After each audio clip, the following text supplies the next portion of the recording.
إذاعة قفصة، عين على الحدث.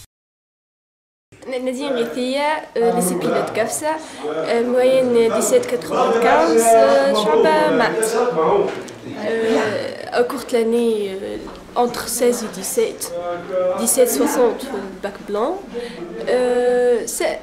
les conditions ça va bien كنت مرتاحة ما تعبتش برشا وديجا inattendu كنت نمشي نجي دولة نتاع قفصة حتى كي جيت 1795 في بالي فما شكون أكثر خدمت مرتاحة تكلت على ربي الحمد لله نتمنى نولي طبيبة وفرحانة خاطرني خليت دارنا فخورين بيا والحمد لله. أنا أم نادين غيثية فرحتي بها ما تصورهاش قد ما نحاول نعبر على شعوري بالنسبة لها هي ما نوصفوش ومش غريب عليها انها تجيب مياه سمح برشا تجعل كل اخواتها الحمد لله لباس اخواتها عند اختها جيب 18 60 الاولى نتاع ليسيت مع احمد سلود الشعور كبير معناها كبير كبير كبير كبير برشا وخلتني نحس بسعاده وفخر ما تصوروش في حياتك شنو هو. الحمد لله انا ابو نادين غيثية فرحانه بنتي برشا والحمد لله توكلنا على الله وقرطت على قاعده وعملت مجهود كبير ونالت الجزاء اللي حبيت وانا جاها الحمد لله وبصراحه حاجه اسمها برشا واحسن فرحه في الدنيا هي فرحه النجاح. سيرتو فرحه. انا عمة نادين اسمي نزيهه فرحانه برشا وجيتها من ولايه سيدي بوزيد باش نفرح معاهم ونشاركهم فرحتهم ونتمنى لخويا ومرت خويا كل خير وبنت خويا وصغارهم كل خير.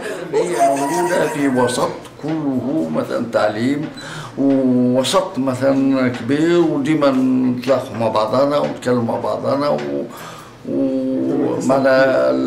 فهي ليست غريبة عن هذا المعدل أو عن هذا المستوى الذي نفتخر به تفتخر به جهة قفصة كاملة والحمد لله.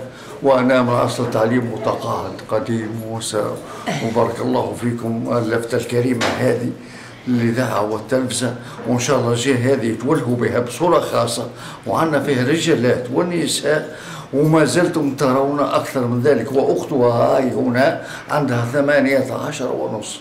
أنا نوهي أخت نادين باش نحكي لكم شوية على أختي بون اللي سيريوس بون كنا متوقعين بيان سور شنو باش تجيب خاطر خدمتها تعبها ما تغطي حتى شيء ميم لي بتي ديتاي elle cherche les détails elle cherche tout دونك كهو خدمت مليح ولقيت اللي خدماتها الحمد لله وكهو. انا نسرين اختها الصغيره فرحت لها ياسر فرحتنا الدار الكل هي خدمت على روحها ياسر وتعبت وعملت مجهودها ونجحت. العام كان احسن عام في حياتي بريسك خدمت مرتاحه برشا صحابي معايا ديما في ليسي بيلوت من الصباح لليل حضرنا تعبنا خدمنا وكنا مع بعضنا الكلنا والاساتذه تعبوا معنا برشا لي بروف كلهم وقفوا معنا حتى في لي فاكونس قرينا حضرت مليح برشا سوايع تعدوا برشا سهريات والحمد لله ربي لي بروف كل توا نحسهم فخورين بينا برشا ونحب نشكرهم الكل على اللي عملوا معانا وبالحق نسون شانسون خاطرنا قرينا عندهم الحمد لله. إذاعة قفصة، عين على الحدث.